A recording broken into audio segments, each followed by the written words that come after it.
प्यारे बच्चों, मैंने आपके साथ अभी क्वेश्चन नंबर 13 को शेयर किया है। क्वेश्चन नंबर 13 में ऐसा दिया गया है कि ये जेईई मेन एक्सक्लूसिव में जो सेट्स एंड रिलेशन टॉपिक होता है उसी में से आता है, और ये जो क्वेश्चन है वो 29 जन 2025 शिफ्ट 1 का उसी में क्वेश्चन है। सबसे पहले बच्चों, सेट्स एंड रिलेशन में आपको बताया जाता है कि भैया क्लास 12th में तीन तरह के रिलेशन होते हैं। एक होता है रिफ्लेक्सिव, एक होता है सिमेट्रिक और एक होता है ट्रांजिटिव। इन तीनों के लिए आपको चेक करना पड़ता है। यदि ये तीनों रिलेशन होते हैं तो हम इसको इक्विवेलेंस रिलेशन के नाम से जानते हैं। तो प्यारे बच्चों, सबसे पहले स्क्रीन पॉज कर लीजिए। क्वेश्चन आपको पता ही है, आप ट्राई कर लीजिए। तो सबसे पहले बच्चों, आपके पास रिलेशन दिया है एक्स और वाई में, which is sec square X minus ten square Y is equal to 1। सबसे पहले बच्चों हम लोग रिफ्लेक्सिव रिलेशन के लिए चेक करेंगे। रिफ्लेक्सिव रिलेशन तो सभी को पता ही है कि उसमें भाई किस तरह के होते हैं। उसमें एक्स कॉमा एक्स होता है, वाई कॉमा वाई। अगर ये सब सेटिस्फाई कर देते हैं तो उसका मतलब ये क्या है, ये रिफ्लेक्सिव रिलेशन। चलिए बच्चों, तो हम लोग क्या करते हैं, तो सबसे पहले हम ये बताते हैं कि भैया कि अगर आप इस इक्वेशन में कहते हैं कि अगर हमने x की जगह y पुट, मतलब y की जगह x या x की जगह y पुट कर दिया। चलो पहले एक ही काम करते हैं, y की जगह मैंने x पुट कर दिया तो क्या 1 होगा? यस, डेफिनेटली 1 होगा क्योंकि एक आइडेंटिटी है। अच्छा, फिर से हम चेक कर दें।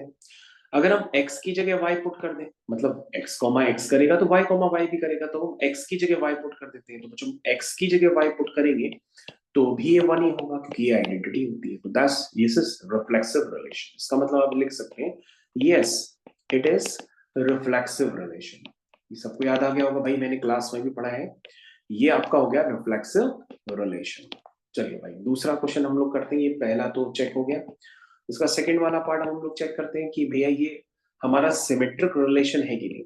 चलिए भाई, सिमेट्रिक रिलेशन। तो सिमेट्रिक रिलेशन के लिए क्या करना होता है बच्चों, अगर x कॉमा वाई इसको सेटिस्फाई करेगा तो y कॉमा एक्स भी इसमें होना चाहिए। ठीक है, यही मतलब होता है। तो एक बार बच्चों, जो आपकी इक्वेशन दी है उसमें x तो x है, मतलब रिलेशन आपका क्या दिया, ये दिया है ना।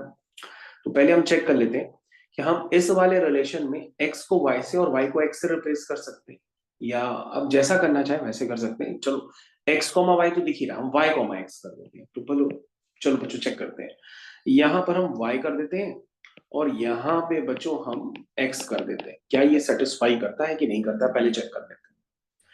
तो पहले बच्चों ये तो हमारे पास गिवन था ही। अगर ये हमारे पास गिवन था तो पहले आपने क्या लिखा था, sec square X minus ten square Y is equal to 1, ये तो मैंने लिखा था। तो बच्चों ये sec square X is equal to 1 plus ten square Y हो जाएगा, 1 प्लस टेन स्क्वायर वाई हो जाएगा, sec स्क्वायर वाई हो जाएगा। ठीक है, ये तो बच्चों हमारे पास क्या है, ये तो हमारे पास गिवन है क्योंकि हमारे पास ये तो पहले से ही गिवन था।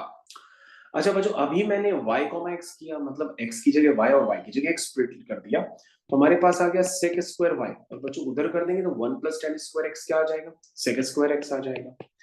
तो बच्चों हमारे पास sec square X is equal to sec square y, ये तो हम पहले ही से बता चुके हैं, ये तो हमारे पास पहले से ट्रू है ना। और अभी हमने x को y से, y को x से रिप्लेस किया तो फिर से ये बात आ गई। तो इसका मतलब ये क्या है, ये बच्चों हर तरह से सिमेट्रिक रिलेशन है। ठीक है ना, सिमेट्रिक रिलेशन मेरे ख्याल से आप समझ गए होंगे कि हमारे पास जो गिवन था उसी में ही मैंने x को y से, y को x से रिप्लेस किया तो हमारे पास वही रिलेशन वापस आ गया। इसका मतलब ये सिमेट्रिक है। इसका मतलब बच्चों हम लोग थर्ड वाला पार्ट करते हैं। थर्ड वाले पार्ट का मतलब क्या होता है भाई, थर्ड वाले पार्ट का मतलब होता है हम लोग चेक करेंगे तीसरा वाला रिलेशन। एक होता है रिफ्लेक्सिव, एक होता है सिमेट्रिक, और तीसरा वाला बच्चों नाम होता है ट्रांजिटिव रिलेशन। चलिए भाई, ट्रांजिटिव रिलेशन के लिए देखते हैं। तो ट्रांजिटिव रिलेशन कैसे देखते हैं भैया, उसमें x कॉमा वाई है ना, y कॉमा एक्स हो, तो तुमने कहा x comma Y, y comma X तो कर ही रहा है।